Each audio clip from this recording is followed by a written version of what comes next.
En su presencia yo me gozaré y danzaré para Él. En su poder me deleitaré, porque grande y bueno es. El Ministerio de Misiones, Operación Sin Fronteras del Centro Evangelístico de las Asambleas de Dios presenta su programa Principios Bíblicos. Y para siempre es su misericordia, porque grande es Él y para siempre es. Oh, yo te alabaré, es el mismo de ayer. El Ministerio de Misiones, Operación Sin Fronteras del Centro Evangelístico de las Asambleas de Dios te invita a sus reuniones todos los miércoles a las 7 de la noche en Avenida Quito 4416 y Rosendo Avilés. Te esperamos. Dios tiene un mensaje para ti. Con mi mente te salvo justo a tiempo y yo te alaba. Para poder evaluarnos y revisar nuestras vidas, nos ayuda el capítulo 4 del libro de Efesios, que yo quisiera que tengan abiertas sus Biblias en ese pasaje. Aquí encontramos los principios de Dios que hacen unificarse, que hacen funcionar al cuerpo de Cristo y que lo hacen crecer. Y hermanos, estos versículos nos exhortan a la unidad y nos exhortan o nos explican los medios y motivación para esa unidad. Hermanos, escúcheme esto. La congregación que practique, que conozca el patrón del ministerio que Pablo señala en Efesios 4, esa congregación y solo esa congregación o solo esas personas cumplirán con su misión en la iglesia y en el mundo. Si no vivimos eso, aunque levantemos 100 iglesias, de nada nos sirve. Efesios 4 del 1 al 5, veamos lo que dice. Yo pues, dice el apóstol Pablo, preso en el Señor. Estaba preso, literalmente cuando escribió esto estaba entre rejas. Dice, os ruego. Este os ruego no es que les dice y ya se le olvida, no, está rogando, está suplicando, está pidiendo de favor, está intercediendo. Le dice, os ruego que andéis como es digno de la vocación con que fuisteis llamados, con toda humildad y mansedumbre, soportándoos con paciencia los unos a los otros en amor, solícitos en guardar la unidad del espíritu en el vínculo de la paz, un cuerpo y un espíritu, como fuisteis también llamados, en una misma esperanza de vuestra vocación, un Señor, una fe, un bautismo, un Dios y Padre de todos, el cual es sobre todos y por todos y en todos. Amén. ¿Qué será lo que Dios quiere que hagamos en el 2010, hermano? En primer lugar, según esto que hemos leído, según esta porción bíblica, Dios quiere que vivamos de una manera digna del llamamiento que hemos recibido. Amén.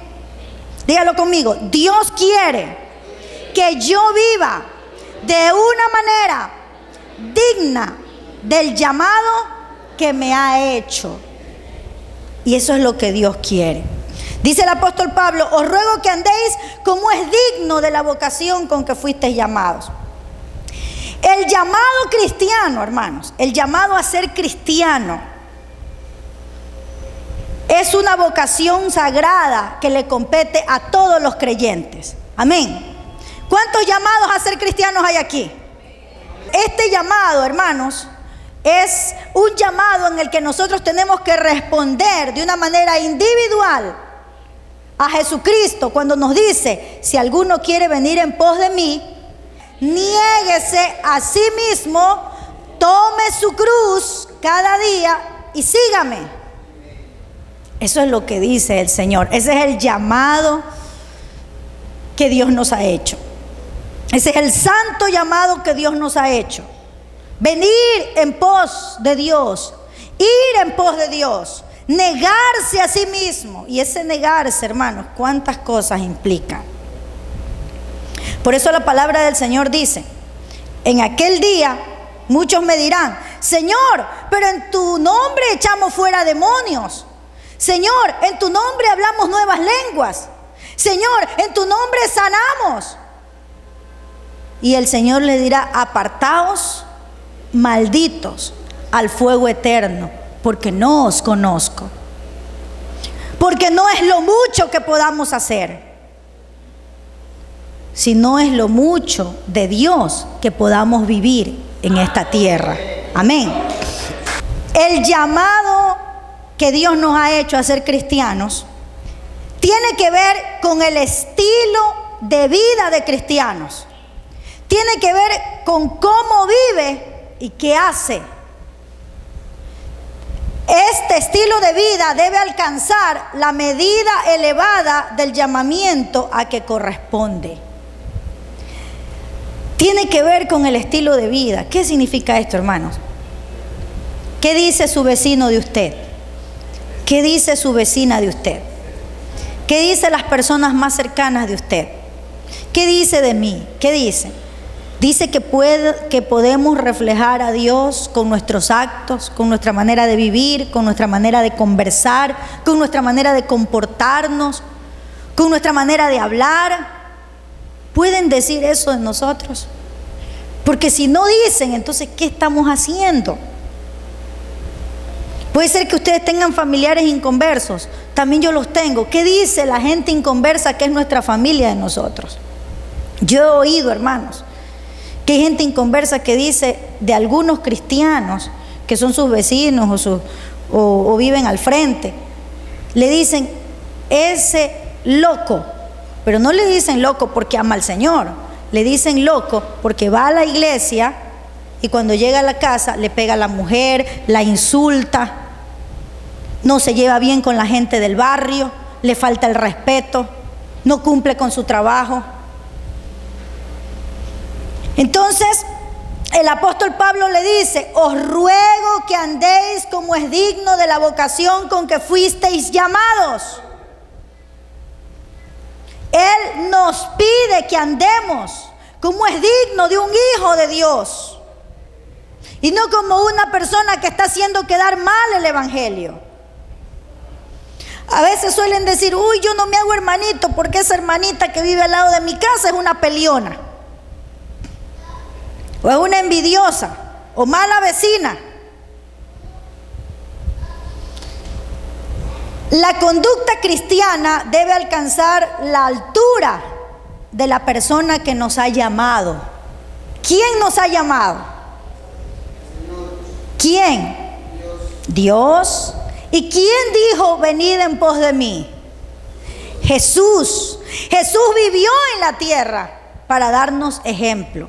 Nuestra conducta, hermanos, debe tratar de alcanzar la altura de esa persona, de Jesucristo. Amén. Y ese debe ser nuestro modelo. Mire, a veces a mí me pone a pensar cuando se le dice a alguna persona y la persona dice: no, pero el líder tal no es así. No, pero la líder tal no es así.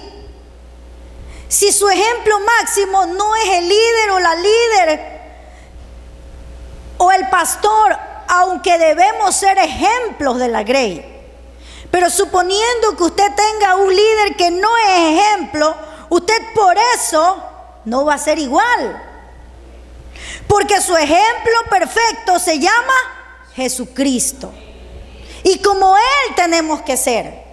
Amén. No importa que una hermana sea de una manera, no importa que otro hermano sea de otra manera, no importa. Aquí lo que importa es que el único perfecto es Cristo, y es ese el ejemplo que tenemos que seguir. Aleluya. Alabado sea Cristo. Tenemos que ver también que no solo es la conducta del creyente individual y por separado. Hay creyentes que dicen: yo vivo en santidad, pero como vivo en santidad me separo de todos los demás porque todos esos hermanos son pecadores. Entonces, una conducta que trata de manifestarla individual y por separado, así no se puede ser cristiano.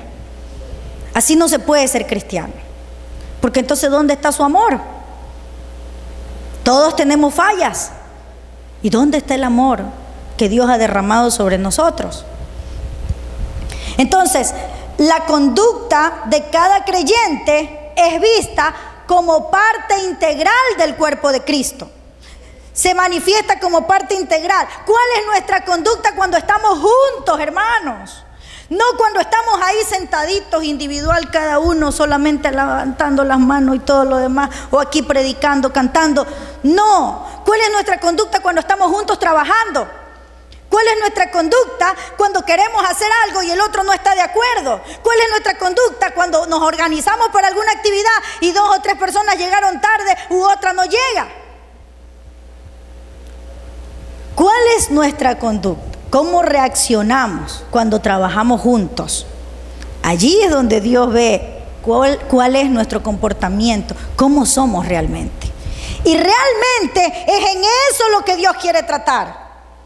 Porque usted puede lograr muchas cosas, pero no es cuestión de lograr. El fin no justifica los medios. Usted quiere lograr algo, pero ¿cómo lo va a lograr? Si en el camino va destruyendo todo lo que se le presenta, ¿qué de bueno puede tener eso que ha logrado? El andar cristiano, hermanos, en el mundo es el único testimonio que el mundo puede ver de la iglesia. Ayer hablaba con una hermana de una iglesia. Me decía, yo ya no quiero estar en esa iglesia porque hay pura pelea. Dios nos ha llamado a pelea. Pero a veces somos peleones, hermano. A veces somos peleones. Y son esas cosas que Dios quiere cambiar en nuestras vidas, esas áreas. La conducta cristiana, por buena o mala que sea, es lo que el mundo ve de la iglesia. Por eso Pablo exhorta a los hermanos a que tengan una conducta que esté a la altura cristiana, que profesan. ¿Qué es usted? Usted enseguida dice, soy evangélico pentecostal del Centro Evangelístico de Luque y Rumichaca. Eso es lo que usted profesa. Eso es lo que usted dice con sus labios. ¿Cómo vive? ¿Vive a la altura de lo que está profesando ser? ¿Vive a esa altura? ¿Vivimos a esa altura? Segundo lugar, Dios quiere que en nosotros, hermanos, sea notoria las cualidades que hubo en Cristo. Y en este mismo versículo que acabamos de leer, en este mismo pasaje bíblico dice: yo pues preso en el Señor os ruego que andéis como es digno de la vocación con que fuiste llamados, con toda humildad y mansedumbre. ¿Sabe que estas son las virtudes cristianas básicas? Si no hay humildad y mansedumbre, ¿cómo podemos decir que somos cristianos? ¿Cómo? ¿Y qué es la humildad, hermanos? La humildad es todo lo contrario al orgullo. Es todo lo contrario al deseo de sentirse importante. ¿Por qué queremos sentirnos importantes? Es bueno que usted se sienta importante para Dios, porque así es, y usted tiene que creerlo. Pero no por eso nosotros vamos a sentirnos más importantes que los demás, porque ante Dios todos valemos lo mismo. O en la iglesia somos más importantes. No, no hay más importante. En la iglesia todos somos importantes para Dios. El sentirse más importante que otros, allí hay orgullo, hermanos. Y la persona orgullosa no le va a ir bien, se le viene todo abajo. Porque el diablo, mire la posición que tenía, querubín perfecto, y de allí fue arrojado al infierno, por orgulloso. Porque ese es el pecado por el que Satanás fue lanzado del cielo al infierno. Ese deseo de sentirse superior, ese deseo de sentirse importante, es que yo soy mejor que el hermano. Es que esta hermana es tanta cosa, pero yo no soy así, yo soy esto, el otro. Es sentirse mejor. El orgullo, la soberbia, la arrogancia y el egocentrismo no contribuyen a buscar el bienestar de los demás y tampoco permiten que seamos obedientes a Dios. Tenga cuidado, hermano. No permita que en su vida entre una pizca de arrogancia, de creerse superior que los demás. ¿Sabe que a veces hay gente que dice vivir en santidad y de su santidad que dicen se enorgullecen? Es que yo soy santa, pero esa hermana es terrible. Hay gente que se enorgullece aún de su santidad. ¿Dónde está la santidad, digo yo ahí? Si tiene orgullo.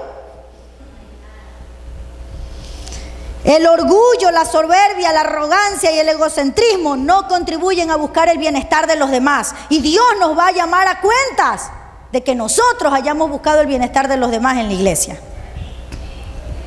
Y tampoco permiten que seamos obedientes a Dios. Hermanos, miremos el ejemplo de Jesús. Dice un autor de libros, dice: no conoceríamos la palabra humildad si Jesús no hubiera venido a la tierra. No la conoceríamos. No conoceríamos el verdadero significado de la palabra humildad. Porque Jesús nos enseñó la humildad con su vida. ¿Qué hizo? Cuando lo vituperaron, cuando Él pasaba por un camino llevando la cruz, cuando se burlaron de Él, cuando lo escupieron. ¿Qué hizo Jesús? Contestó. Se levantó así muy fuerte: es que por favor me están ofendiendo mi dignidad. ¿Dijo eso? No. Dice la Biblia que como oveja fue llevado al matadero. Y Jesús dijo que Él no vino para ser servido, sino para servir. El mejor o la mejor muestra de humildad la tenemos ¿en quién? En Jesús. Amén. Aleluya. Dale un aplauso al Señor más fuerte. Porque Él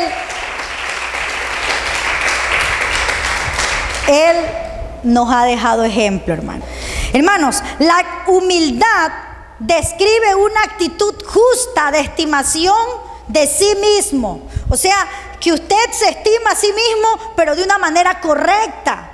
No es que se estima y se cree que es más que otro. Esa es la humildad. ¿Cómo se estima usted que es? Usted es una persona que busca a Dios, usted es una persona que alaba a Dios, usted es una persona que le sirve al Señor, pero usted no es más que nadie. Es la estimación de uno de una forma correcta. Amén. Sin orgullo ni arrogancia en relación con los demás. Cuidado, hermanos, cuando uno llega a ser líder. Es que yo soy líder, por eso soy superior a los demás. No. Hay algunos que son líderes porque tienen funciones diferentes, porque hay dones diferentes, pero no porque sean superiores a nadie. No puede haber orgullo ni arrogancia en relación con los demás. Tenemos que estimar a los demás como de igual valor y de igual derecho delante de Dios. La humildad no era algo deseable en el mundo griego. No era algo deseable. ¿Sabe por qué? Porque lleva la idea de servidumbre humillante y pérdida de dignidad personal. Así era vista la humildad en el mundo griego. Cuando Jesús estuvo aquí en la tierra, cuando Pablo predicó sobre la humildad, era vista como servidumbre humillante y la pérdida de dignidad personal. Y muchas veces nosotros también lo vemos así. ¿Cómo? ¿Yo me voy a humillar? No, dice, que yo tengo dignidad. Hemos confundido, hermanos. Sin embargo, para cristianos, la humildad y la mansedumbre deben ser cualidades deseables y también necesarias. ¿Cuántos desean ser humildes? Amén. Creo que todos los que amamos a Dios queremos serlo. Pero la forma de aprender a ser humilde es estando más cerca de Jesús. Dice la palabra del Señor. Pablo dice que está preso en el Señor y os ruega que andemos como es digno de la vocación con que hemos sido llamados, con toda humildad y ¿qué más? mansedumbre. ¿Qué es la mansedumbre, hermanos? La mansedumbre. ¿Qué es la mansedumbre, hermanos? Sí, ahorita oí un comentario. Ahí dijeron, yo soy manso pero no menso. Ese es un comentario del mundo. Ese es un comentario del mundo. Y nosotros no debemos seguir esa costumbre. Pero es bueno recordarlo para aprender que esa no es nuestra costumbre. La mansedumbre es la disposición del corazón que hace que los hombres no estén prontos para provocar a otros y que no se sientan fácilmente provocados u ofendidos por otros. No sé si ustedes han visto personas que andan manejando y la mínima cosa ya se levantan, se salen del carro y ya van a pelear con otro chofer, o le gritan, le insultan. Esas personas no son mansas. La mansedumbre no es, o no la tiene esa característica, una persona que provoca a otro. Pero también la mansedumbre tiene que ver con no sentirse fácilmente provocados u ofendidos. O sea, tiene que ver con no provocar y tiene que ver con cómo reaccionamos cuando nos provocan. ¿Cómo reacciona cuando le provocan, hermano? ¿Cómo reacciona cuando le ofenden? A veces reaccionamos mal. A veces reaccionamos de la misma manera. Levantamos las manos y arrugamos las cejas. Y se transforma el rostro. Y ahí tenemos que humillarnos y pedirle perdón al Señor, porque ahí no hay nada de mansedumbre. La mansedumbre se la ha definido como la actitud humilde y gentil que se manifiesta en una sumisión paciente frente a las ofensas. No es fácil eso, hermanos. Yo no les predico a ustedes diciéndoles, tienen que ser mansos, que yo ya lo soy. No es fácil reaccionar con mansedumbre cuando otro viene y le ofende, o cuando otro viene y habla mal de uno a sus espaldas. ¿Cómo reaccionamos allí? ¿De una manera mansa? Vea, hermano, mientras está aquí sentadito usted, alabando al Señor y todo lo demás, todo eso, o que yo esté aquí predicando, todo eso no significa que seamos excelentes cristianos. Dios nos prueba cuando estamos juntos, cuando alguien nos hace algo malo. ¿Qué decimos allí? ¿Qué hacemos allí? Allí está probándose nuestro verdadero cristianismo. Ahí se prueba, hermanos. No se lo prueba aquí nomás. No. ¿Cómo reaccionamos cuando alguien nos ofende? ¿Reaccionamos libres de malicia, libres de deseos de venganza, o nos dan ganas de tener una santa venganza, como algunos dicen? No hay santa venganza, hermanos. Hermanos, la palabra mansedumbre aparece más a menudo en la Biblia como requisito para referirse a las buenas relaciones con otras personas. ¿Cuánto le gusta tener buenas relaciones con los demás? Pero con todos los demás. No solo con uno, dos o tres, sino con todos los demás. Mansedumbre es la dulzura de espíritu. ¿Cuántos dulces de espíritu hay aquí? Mansedumbre es la dulzura de espíritu y tiene que ver con la gentileza con que uno se trata con otra persona. Y la mansedumbre está muy vinculada con la unidad. ¿Cuántos de nosotros, cuántos de los que estamos aquí, hermanos, podrían decir de alguno de nosotros, sí, realmente esta persona es mansa, realmente es humilde? Escóndeme bajo tus alas, oh Señor, cúbreme. Si desea sembrar en nuestro ministerio para que esta programación continúe llegando hasta sus hogares, puede realizar su depósito en el Banco del Pichincha en la cuenta corriente número 33 74 58 98 04. Agradecemos por su contribución. tu gracia. Porque grande es Él y para siempre es su misericordia. Agradecemos su amable sintonía a este programa Principios Bíblicos. Si deseas adquirir este mensaje, puedes comunicarte al teléfono que aparece en tu pantalla según la fecha de hoy, de lunes a viernes en horarios de oficina, o visitarnos en internet www.operacionsinfronteras.org. No te pierdas nuestro próximo programa, donde estaremos compartiendo la palabra de Dios.